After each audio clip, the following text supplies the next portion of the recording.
नमस्कार दोस्तों, और आपका स्वागत है महाकुंभ के इतिहास और रहस्य में। महाकुंभ मेला हिंदू धर्म का सबसे बड़ा धार्मिक आयोजन है, जिसे आस्था का महासागर भी कहा जाता है। यह मेला भारत के 4 प्रमुख तीर्थ स्थलों पर प्रयागराज, हरिद्वार, उज्जैन और नासिक में हर 12 वर्ष में अंत के अंतराल पर आयोजित किया जाता है। इस मेले की उत्पत्ति पौराणिक कथाओं से जुड़ी हुई है और इसका धार्मिक, ऐतिहासिक और आध्यात्मिक महत्व अनंत है। इस लेख में हम महाकुंभ के इतिहास, इसकी पौराणिक उत्पत्ति, विभिन्न रहस्य और उसके सांस्कृतिक प्रभाव पर विस्तार से चर्चा करेंगे। महाकुंभ मेले की उत्पत्ति समुद्र मंथन की कथा से जुड़ी हुई है, जो हिंदू धर्म के प्रमुख ग्रंथों है। विष्णु पुराण, भगवत पुराण, महाभारत और रामायण में वर्णित है। देवताओं और असुरों के बीच जब युद्ध हुआ तो असुरों की शक्ति अत्यधिक बढ़ गई थी। इस स्थिति से निपटने के लिए भगवान विष्णु के परामर्श पर देवताओं और असुरों ने मिलकर समुद्र मंथन किया, जिससे अनेक रत्न निकले। अंततः समुद्र मंथन से अमृत कलश प्राप्त हुआ। अमृत कलश के मिलते ही असुरों ने इसे प्राप्त करने का प्रयास किया, लेकिन भगवान विष्णु ने मोहिनी स्वरूप धारण कर अमृत को देवताओं में वितरित कर दिया। इसी दौरान अमृत कलश से अमृत की कुछ बूंदें पृथ्वी के 4 स्थानों प्रयागराज, हरिद्वार, उज्जैन और नासिक में गिरी। इन्हीं स्थलों पर हर 12 वर्ष बाद महाकुंभ का आयोजन होता है। महाकुंभ मेला का ऐतिहासिक संदर्भ भी अत्यंत महत्वपूर्ण है। यह आयोजन वैदिक काल से चला आ रहा है। पुरातन ग्रंथों में इसका उल्लेख अनेक बार किया गया है। ऋग्वेद में इसमें स्नान, तपस्या और यज्ञ की महत्ता को बताया गया है। महाभारत में इसमें उल्लेख है कि राजा हर्षवर्धन, जो 606 से 647 की ईस्वी सन के शासन काल में प्रयागराज में एक भव्य कुंभ मेले का आयोजन हुआ था। हेनसांग का वर्णन चीनी यात्री हेनसांग ने भी अपने यात्रा वृत्तांत में महाकुंभ का विस्तृत विवरण किया है। मुगल काल में उल्लेख, अकबर और औरंगजेब के शासन काल में भी कुंभ मेले का आयोजन हुआ और इसे प्रशासनिक सहायता प्राप्त थी।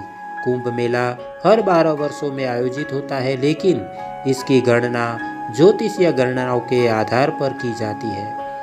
प्रयागराज, इलाहाबाद में महाकुंभ जब बृहस्पति मेष राशि में और सूर्य मकर राशि में प्रवेश करता है। हरिद्वार में महाकुंभ जब बृहस्पति कुंभ राशि में और सूर्य मेघ राशि में होता है। और उज्जैन में महाकुंभ का आयोजन जब बृहस्पति सिंह राशि में होता है। नासिक में महाकुंभ का आयोजन जब बृहस्पति सिंह राशि में होता है और सूर्य तुला राशि में होता है तब होता है। इस ज्योतिषीय गणनाओं के आधार पर ही महाकुंभ का आयोजन किया जाता है। महाकुंभ केवल एक धार्मिक आयोजन नहीं, बल्कि एक दिव्य, रहस्यमयी और चमत्कारी घटना भी है। कहा जाता है कि महाकुंभ के दौरान जिन स्थलों पर अमृत गिरा था, वहां स्नान करने से समस्त पापों से मुक्ति मिलती है और मोक्ष प्राप्त होता है। नागा साधुओं का अद्भुत संगम। महाकुंभ में नागा साधुओं का एकत्रीकरण भी एक अद्भुत दृश्य होता है। ये साधु नग्न होकर भस्म लगाए रहते हैं और कठोर तपस्या में लीन रहते हैं। गुप्त योगिनियों और साधुओं का प्रकट होना। कुंभ के दौरान अनेक गुप्त योगी और साधु, जिनका सामान्य जीवन में कोई पता नहीं चलता, वे इस दौरान प्रकट होते हैं। यह एक रहस्यमयी घटना होती है, जिसे लोग दिव्य दर्शन मानते हैं। कुंभ के जल का वैज्ञानिक रहस्य। वैज्ञानिक अध्ययन बताते हैं कि महाकुंभ के दौरान नदियों के जल में दिव्य परिवर्तन होता है। गंगा जल और संगम का जल इस अवधि में अधिक पवित्र और औषधीय गुणों से भरपूर होता है। महाकुंभ में करोड़ों श्रद्धालु एकत्र होते हैं, लेकिन इसके बावजूद इसका प्रबंधन अद्वितीय होता है। आधुनिक तकनीकों और प्राचीन व्यवस्थाओं के समन्वय से कुंभ को एक सुव्यवस्थित तरीके से संचालित किया जाता है।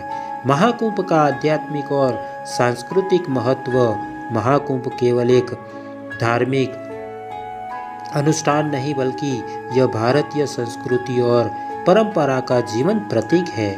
महाकुंभ आत्मशुद्धि और मोक्ष प्राप्ति का सबसे बड़ा अवसर माना जाता है। इस दौरान किए गए दान, यज्ञ और तपस्या का विशेष महत्व होता है। यह आत्म जागृति और ध्यान का उत्तम समय होता है। यह दुनिया का सबसे बड़ा सांस्कृतिक संगम है जिसमें लाखों लोग विभिन्न संस्कृतियों और परंपराओं का आदान प्रदान करते हैं। कुंभ में अनेक धार्मिक प्रवचन, साधना शिविर और सत्संगों का आयोजन किया जाता है। कुंभ मेले में चित्रकला, मूर्तिकला, नृत्य और संगीत की अद्भुत झलक देखने को मिलती है। महाकुंभ मेला एक दिव्य आयोजन है जो धार्मिक आस्था, आध्यात्मिकता और भारतीय संस्कृति का प्रतीक है। यह न केवल श्रद्धालुओं के लिए आत्मशुद्धि का अवसर प्रदान करता है बल्कि दुनिया के लिए भी एक अनोखी रहस्यमयी घटना है। कुंभ का प्रत्येक आयोजन मानवता के लिए कल्याण, समर्पण और भक्ति की पराकाष्ठा को दर्शाता है। यह आयोजन हमें हमारी संस्कृति, परंपरा और आस्था की शक्ति का अनुभव कराता है। तो दोस्तों, आज के लिए इतना ही। फिर मिलेंगे एक और नई वीडियो के साथ। तब तक के लिए आप सबको हमारा हर हर गंगे, हर हर गंगे।